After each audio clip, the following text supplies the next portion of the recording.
सभी सियासी दलों की इस पर जरा बातचीत करते हैं। हमारे साथ इस वक्त भोपाल से हमारे सहयोगी अतुल शर्मा जुड़ चुके हैं, रायपुर से अंकुश शर्मा मौजूद है और न्यूज रूम से मेरे साथ हमारी सहयोगी प्रगति शर्मा मौजूद है। जल्दी से पहले भोपाल का रुख करते हैं। बिल्कुल अतुल, जरा ये बताइए, तारीखों के ऐलान के साथ ही आदर्श आचार संहिता भी लागू हो गई है, लेकिन राजधानी भोपाल में किस तरीके का माहौल दिखाई दे रहा है? चुनावी तारीखों के ऐलान के साथ ही प्रशासन और पार्टियों की कितनी तैयारी अब दिखती है?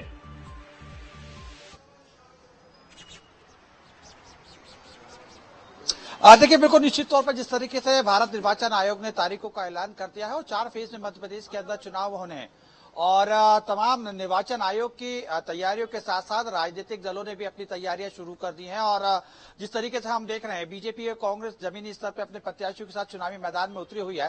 बहरहाल बीजेपी की तरफ से 29 लोकसभा में 29 सीटों पे अपने प्रत्याशियों का नाम का ऐलान हो चुका है और कांग्रेस की तरफ से 10 सीटों पे नाम का ऐलान हुआ है। कांग्रेस का यह दावा है कि सोमवार तक तमाम जो 18 सीटें हैं उसके ऊपर भी प्रत्याशियों की घोषणा हो जाएगी और अपने पत्ते वो खोल देगी।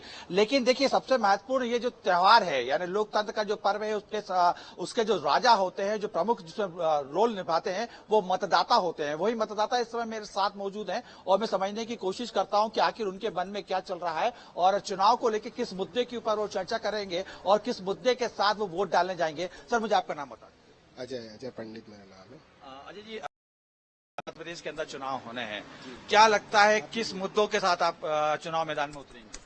मैं तो ये चाहता हूँ कि युवाओं को रोजगार मिले, महिला सुरक्षित रहे।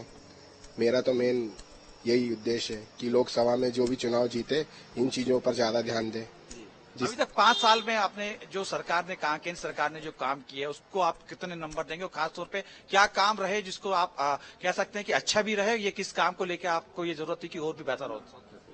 कई जगह तो अच्छे काम किए हैं केंद्र ने, जैसे महिलाओं के लिए कई योजनाएं जो लागू की है जिससे महिलाओं को बहुत फायदा हुआ है। और मगर मैं ये भी चाहता हूं कि जो युवा हैं उनके लिए भी कुछ केंद्र सरकार सोचे, क्योंकि रोजगार नहीं हुए, कोरोना में कई लोग बेरोजगार भी हो गए हैं। तो युवाओं को जब नौकरी और रोजगार मिलेगा तो वो आगे बढ़ पाएंगे, उसी से देश का विकास होगा। यानी युवा महत्वपूर्ण उनकी तरफ देखना चाहिए। कुछ और लोग भी उनसे बात भी कर लेता हूँ। सर, क्या नाम है सर आपका? मेरा BM सिंह। सिंह साहब, चुनाव की तारीखों का ऐलान हो गया है, हाँ, किन मुद्दों के साथ आप वोट डालने जाएंगे और खास तौर पर उस दौरान जब हम देख रहे हैं कि मध्य प्रदेश सहित पूरे देश में बीजेपी ये कह रही है कि हम मोदी गारंटी दे रहे हैं, किन मुद्दे को जहन में रखेंगे आप? भैया, मुद्दे को तो ये रखेंगे कि देश में प्रगति हो, लोगों को काम मिले, गरीब हटे, ताकि लोग को सुख शांति मिले। देश में आज गरीबी इतनी छाई हो कि सारा काम गरीबों को ही होता है। जब देखो गरीब तो एक बार गरीबी क्यों नहीं हटाते? इतना करोड़ों लाखों अरबों का जो बजट रहता है वो फालतू वेस्ट जाता है। एक बार गरीबों पे बजट खर्च कर दे तो ये गरीबी नाम की चिड़िया देश से ही खत्म हो जाएगी। सही है। तो जन कल्याणकारी जो नीति बनाई जाती है, योजना बनाई जाती है, उसमें गरीबी का खासा ध्यान रखा रहता है। यानी कि अतुल, रोजगार रहता है, लेकिन गरीब तो अभी भी गरीब और विकास, ये तमाम मुद्दे जिसे लेकर इस बार कहीं ना कहीं लोग अपने वोटिंग राइट का इस्तेमाल करने वाले हैं। मेरे साथ मेरे सहयोगी प्रगति भी न्यूज रूम से सीधा जुड़ी हुई है। प्रगति, चुनाव आयोग की तरफ से इस प्रेस कॉन्फ्रेंस में तमाम जानकारी दी गई। सीटों के ऐलान के साथ साथ वो कौन सी महत्वपूर्ण जानकारियां रही जो इस बार चुनाव आयोग की तरफ से शेयर की गई है, जो इस बार के चुनाव में हमें अलग देखने को मिल सकती है?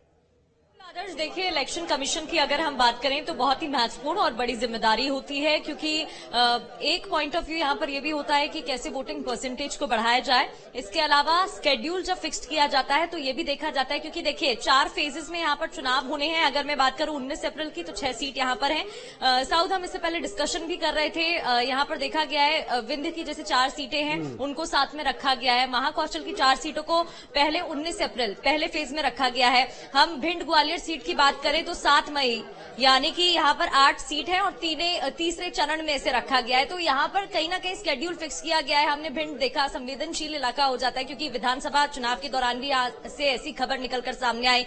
आप तैयारी की बात कर रहे हैं, तैयारी यहाँ पर देखिए हमने विधानसभा चुनाव के दौरान भी देखा, कई कैंपेन चलाए गए। कोशिश यही है कि वोटिंग बढ़ सके। हम छत्तीसगढ़ की बात करें, 3 चरण में यहाँ पर चुनाव होंगे, जैसे कि हम आपको जानकारी दे रहे थे। पहले चरण में बस्तर में चुनाव होने, संवेदनशील इलाका है, यहाँ यहाँ पहले बस्तर के चुनाव हो जाएंगे, फिर बाकी के 2 चरण के चुनाव यहाँ पर होने हैं। मैं आपको ये भी जानकारी दे दूं, जब पहले चरण का चुनाव होगा, जब 6 सीट यहाँ पर कवर होंगी, तो नामांकन की जो तारीख है वो 20 मार्च रहेगी। नामांकन कब तक? 27 मार्च तक हो पाएगा और जांच 28 मार्च तक। वापसी की तारीख 30 मार्च बताई जा रही है और मतदान 19 अप्रैल और 4 जून को तो मतगणना होनी है, यानी कि नतीजा सामने आ जाएगा। ऐसी दूसरे चरण की अगर मैं बात करूं तो यहाँ पर नामांकन की जो तारीख सामने आ रही है आदर्श, वो 28 है और 4 अप्रैल तक नामांकन भर पाएंगे सभी प्रत्याशी। फिर जांच इसकी 5 अप्रैल तक हो पाएगी और नाम वापसी की जो तारीख है वो 8 अप्रैल बताई जा रही है। तो ऐसे में देखिए 4 चरण में चुनाव होने वाले हैं। अगर हम बात करें पिछले बार की, यानी कि 2019 की, तो वहां पर भी 4 चरणों में चुनाव हुए थे। छत्तीसगढ़ में भी 3 चरण में चुनाव हुए थे। ज्यादा बदलाव यहाँ पर नहीं किया गया है। बड़ा सवाल यही था कि कहां पर किस तरीके से चुनाव होगा, स्केड्यूल उसी हिसाब से फिक्स किया गया है। उम्मीद यही है कि वोटिंग परसेंटेज इस बार और भी ज्यादा बढ़े, क्योंकि हमने देखा था 2019 में 72 कुछ प्रतिशत चुनाव का जो वोटिंग प्रतिशत था, परसेंटेज था, वो देखने को मिला था। इस बार उम्मीद यही है कि और भी इंक्रीमेंट यहाँ पर देखने को मिलेगा।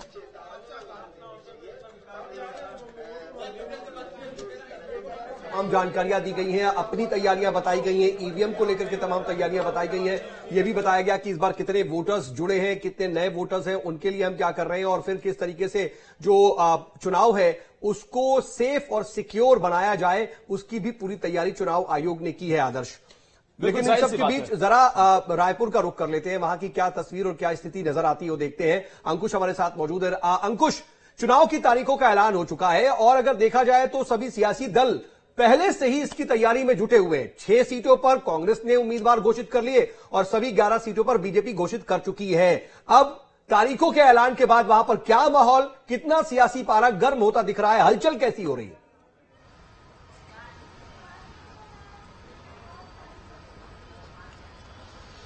देखिए कमोबेश, देश में जिस तरीके का माहौल है उसी तरीके का माहौल छत्तीसगढ़ में भी है। लेकिन छत्तीसगढ़ में एक बात यह है कि बीजेपी कांग्रेस पार्टी से कहीं न कहीं मनोवैज्ञानिक तौर पर आगे चलती हुई दिखाई दे रही है। भारतीय जनता पार्टी 11 लोकसभा सीटों पर अपने उम्मीदवार उतार चुकी है, लेकिन कांग्रेस अभी भी 5 सीटों पर पिछड़ी हुई है। ये तो राजनीतिक दलों की उन तैयारियों की बात हो गई जो चुनाव में जानी है। बाकी मुद्दों की अगर बात करें या मुद्दों के आधार की अगर बात करें तो वो जो माहौल चुनाव के पहले था वो चुनाव के बाद और गहराता हुआ दिखाई दे रहा है। अब छोटे छोटे मुद्दों पर भी कहीं ना कहीं राजनीतिक या सियासत जो है होती हुई दिखाई दे रही है। अभी सुबह हमने ही देखा है कि रायपुर लोकसभा से कांग्रेस पार्टी के जो कैंडिडेट है विकास उपाध्याय, वो विधायक निधि से जुड़ा हुआ एक मामला लेकर कलेक्ट्रेट पहुंचे थे। उन्होंने कलेक्टर को ज्ञापन दिया है, सीधे तौर पर आरोप लगाए हैं कि कांग्रेस सरकार में जिस तरीके से काम स्वीकृत हुए थे वो बीजेपी सरकार ने बंद करके रखे हैं। इस तरीके के मामलों पर अब सियासत होती हुई दिखाई दे रही है। लेकिन जिस तरीके से छत्तीसगढ़ में तारीखों का ऐलान हुआ है उस हिसाब से अगर देखा जाए तो 2019 की अपेक्षा इस बार 2024 के लोकसभा चुनाव में बहुत ज्यादा अंतर नहीं है। 3 फेज में पिछली बार भी चुनाव हुआ था, 3 फेज में इस बार भी चुनाव संपन्न होगा। महत्वपूर्ण बात यह है कि बस्तर संभाग को पहले फेज में रखा गया है, पहला नक्सली एरिया है।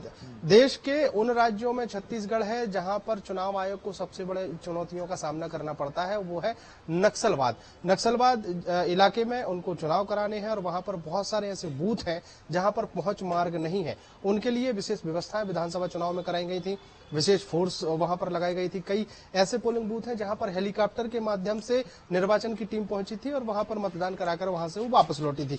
टाइमिंग अलग अलग हो सकती है, वोटिंग की जो टाइमिंग है वो भी किसी किसी बूथ पर अलग होगी। क्योंकि अति संवेदनशील जो है वो बस्तर संभाग को माना जाता है, तो उसकी तैयारियां अलग होंगी। बाकी 2 चरणों की अगर बात करें तो सरगुजा बेल्ट और राजनांदगांव इलाका उसको लिया जाएगा और तीसरे चरण की अगर बात करें तो मैदानी इलाका रहेगा जिसमें रायपुर भी शामिल रहेगा। ये तमाम तैयारियां निर्वाचन आयोग की हैं।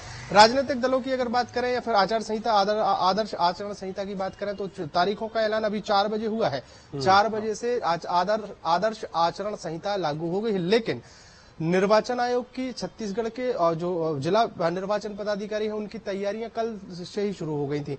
राजधानी रायपुर में अलग अलग सड़कों पर बिल्कुल अंकुश, सुनने में तो ये सब 11 सीटें नजर आती हैं कि छत्तीसगढ़ में 11 लोकसभा सीटें हैं, लेकिन कितनी चुनौतीपूर्ण हैं। कई ऐसी जगह जहां पर चुनौतियों का अंबार लगा रहता है। कैसे वहां पर फ्री एंड फेयर इलेक्शन करवाए जाए, कैसे वोटर टर्नआउट को बढ़ावा दिया जाए। इस बार की विधानसभा इलेक्शन में हमने सब देखा कि कैसे दुर्गम इलाकों में भी इलेक्शन कमीशन की टीम पहुंची। कई जगहों पर लोगों को ऐसी परेशानियों का सामना करना पड़ा, यहां तक कि नदी को पार करना पड़ा और उसके बाद भी वोटर टर्नआउट को बढ़ाने की दिशा में उसका असर भी हुआ। हमने देखा भी कि बस्तर जैसे इलाकों से भी वोटर टर्नआउट बढ़ा, वहां से लोग आए और मुख्यधारा में आकर के वहां पर बहुत बढ़ चढ़ करके वोट करते नजर आए। और इस बार भी देखिए यही कोशिश है और देखना होगा। सिर्फ 11 सीटें हैं, लेकिन चुनाव जो है वो एक चरण में या 2 चरण में नहीं होते हैं। कितना संवेदनशील है और कितना अहम है, कितना मुश्किल भी है यहां पर चुनाव कराना, इससे समझा जा सकता है कि 3 चरणों में समेटना पड़ता है। अंकुश का जल्दी से फिर से रुख कर लेते हैं। अंकुश, देखिए 4 चरणों में मतदान होगा और हम देख रहे हैं कि पहले चरण में 6 सीटों पर, दूसरे चरण में 7 और तीसरे और चौथे चरण में 8-8 सीटों पर मतदान हो रहा है। तैयारियां तो अपनी तरफ से चुनाव आयोग ने कर ली हैं, लेकिन पहले से ही जब उम्मीदवारों का ऐलान हो चुका है, बीजेपी का और कांग्रेस ने भी 10 सीटों पर ऐलान कर दिया है, तो उसका कितना फायदा मिलेगा? क्योंकि कुछ सीटें ऐसी हैं जहां पर कांग्रेस के उम्मीदवार घोषित नहीं है, बीजेपी के हैं। सिर्फ अगर अभी से देखें तो मोटे तौर पर 1 महीने का समय है जब पहले चरण का मतदान होगा। और अतुल, ये भी बताइएगा, कांग्रेस पार्टी के उम्मीदवारों की लिस्ट अभी तक क्लियर हुई नहीं है, कब तक वो आ सकती है? चुनाव की तारीखों के ऐलान के ही तो इंतजार कर रहे थे कांग्रेस के नेता, हो गया।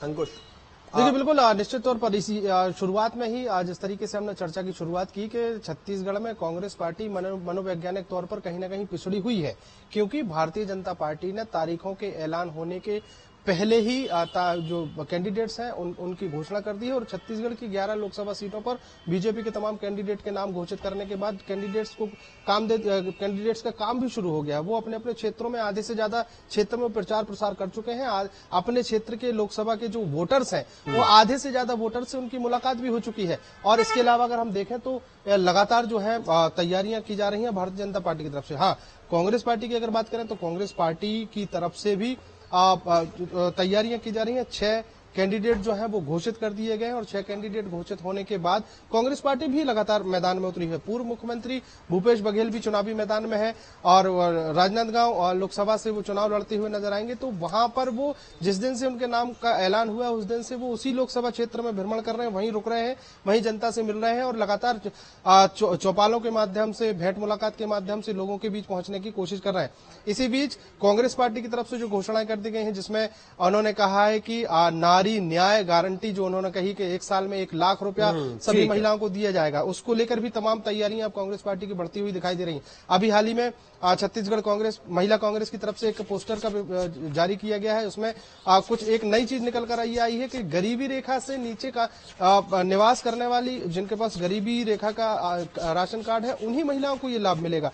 तो ये असमंजस की स्थिति है। अब इसको क्लियर करना कांग्रेस के सामने एक बड़ी चुनौती फिर से सामने आ गई है। दूसरी तरफ भारतीय जनता पार्टी की तरफ से स्पष्ट तौर पर कहा जा रहा है कि जिस तरीके से विधानसभा चुनाव में मोदी की गारंटियों को लेकर बीजेपी आगे बढ़ रही थी, उन्हीं गारंटियों को लेकर अब लोकसभा चुनाव में जाना है। कुल मिलाकर मोदी के नाम पर ही बीजेपी पूरे देश में चुनाव लड़ती नजर आ रही है और वैसे ही तस्वीरें जो है राजधानी रायपुर। लेकिन जरा सा यही स्थिति जरा मध्य प्रदेश की समझ लेते हैं। अतुल वहां से मौजूद है, बहुत देर से इंतजार भी कर रहे हैं। अतुल, देखिए यही स्थिति तो मध्य प्रदेश में भी है कि बीजेपी क्या थोड़ा एज में है, कांग्रेस को क्या स्थिति नजर आ रही है? और अगर हम यहाँ पे सीट वाइज देख रहे हैं तो 19 में 6 सीट पर, 26 में 7 सीट पर और 7 और 13 मई को 8-8 सीट पर है। क्या माहौल है वहां पर, क्या हलचल है?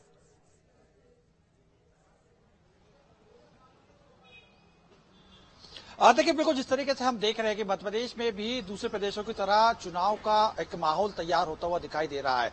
देखिए बीजेपी को समझने के लिए हमें कोशिश करनी होगी, क्योंकि देखिए अगर चुनावी स्थिति अगर हम देखें तो जिस तरीके से ये मान के चला जा रहा है कि बीजेपी ने पिछले महीने से यानी 2 महीने पहले से ही जो है चुनाव की रणनीति बनाना शुरू कर दी, तो ये चीज समझना हमारे लिए गलत होगा। क्योंकि देखिए ये चुनाव की पटकथा मध्य प्रदेश के अंदर विधानसभा चुनाव से पहले से ही दिखना शुरू हो चुकी थी। हमने जिस तरीके से देखा था कि विधानसभा चुनाव के दौरान, विधानसभा चुनाव के पहले अमित शाह कई बार मध्य प्रदेश आए और मध्य प्रदेश में देर तक यहाँ पे बैठकें की और उस समय दौरान सिर्फ ना कि केवल विधानसभा, लोकसभा चुनाव की तैयारी का भी कहीं ना कहीं समीक्षा करते हुए नजर आए। देखिए आला कमान अगर हम बीजेपी की तरफ से देखें तो मध्य प्रदेश को लेकर काफी निश्चिंत है और काफी कॉन्फिडेंस दिखाई दे रहा है। क्योंकि देखिए जिस तरीके से बताया जा रहा था, जिस तरीके 2019 का चुनाव हमने देखा था कि मोदी लहर की बात की जा रही थी, लेकिन 2023 का जो चुनाव है उसमें मोदी लहर के साथ साथ मंदिर लहर भी दिखाई दे रही है। लेकिन जिस तरीके से राम मंदिर का एक बड़ा फैसला लिया गया। राम मंदिर के फैसला के बाद रामलला विराजमान हुए, तो तमाम इस चीज को लेकर कहीं ना कहीं एक बड़ा माहौल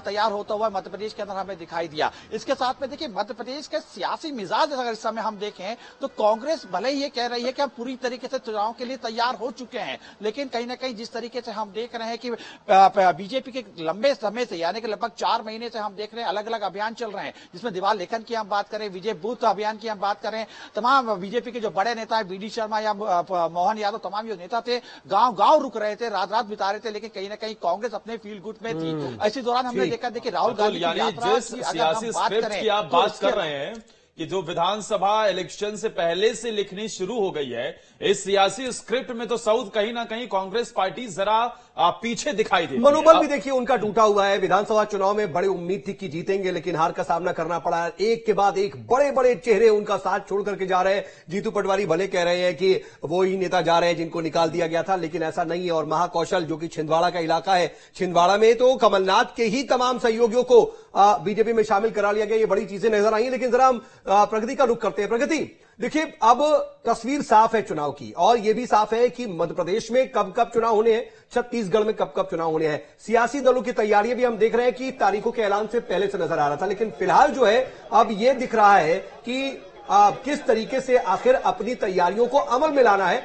जनता पहले से ही जो अपने कैंडिडेट हैं उनको घोषित करना कहीं ना कहीं फायदेमंद साबित होगा बीजेपी के लिए, जनता तक पहुंचने में आसानी होगी।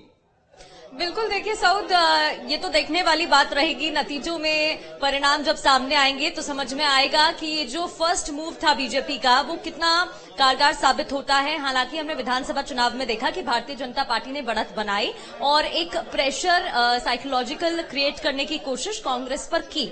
इस बार भी हमने देखा कि बीजेपी ने मध्य प्रदेश में पहले सूची जारी कर दी, कांग्रेस में भी कुछ ऐसा ही हुआ, और कहीं ना कहीं बीजेपी की तरफ से जो प्रतिक्रियाएं सामने आ रही हैं वो यही दावा किया जा रहा है, आरोप लगाए जा रहे हैं कि भाई कांग्रेस के पास तो प्रत्याशी नहीं है, बड़े चेहरे ही नहीं है उतारने के लिए, इसलिए इतनी परेशानी हो रही है और इसलिए पेच फंसते हुए नजर आ रहे हैं। हालांकि 10 सीटों की बात करें मध्य प्रदेश में क्लियर हो गए हैं, क्योंकि वहां से मध्य प्रदेश में बीजेपी ने भी चेहरे उतार दिए मैदान में और कांग्रेस ने भी उतार दिए हैं। आपने कहा कि जो पहले मूव किया है उसका कितना फायदा देखने को मिलेगा, तो विधानसभा चुनाव की बात करें तो कहीं ना कहीं भारतीय जनता पार्टी को इसका फायदा देखने को मिला था। अगर हम लोकसभा चुनाव की बात करें तो देखिए तैयारियां पहले से तो शुरू हो ही गई है, ग्राउंड जीरो पर नजर आ रहे हैं सभी दिग्गज, चाहे बात हम दौरों की करें, चाहे बात हम तमाम अभियानों की करें, चाहे बात बैठकों की करें, एक एक कर जो बूथ तक पहुंचने की तैयारी। जैसे भारतीय जनता पार्टी की अगर हम बात करें तो माइक्रो लेवल तक किस तरीके से कार्यकर्ताओं के बीच पहुंचना है,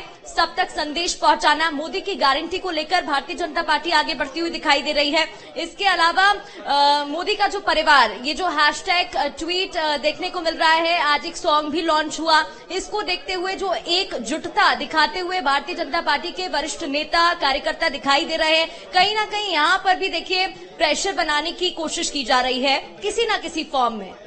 लेकिन आदर्श देखिए, कांग्रेस को भी हल्के में नहीं लिया जा सकता है। कांग्रेस ने भी देखिए अपने कई विधायकों को भी मौका दिया है। कांग्रेस भी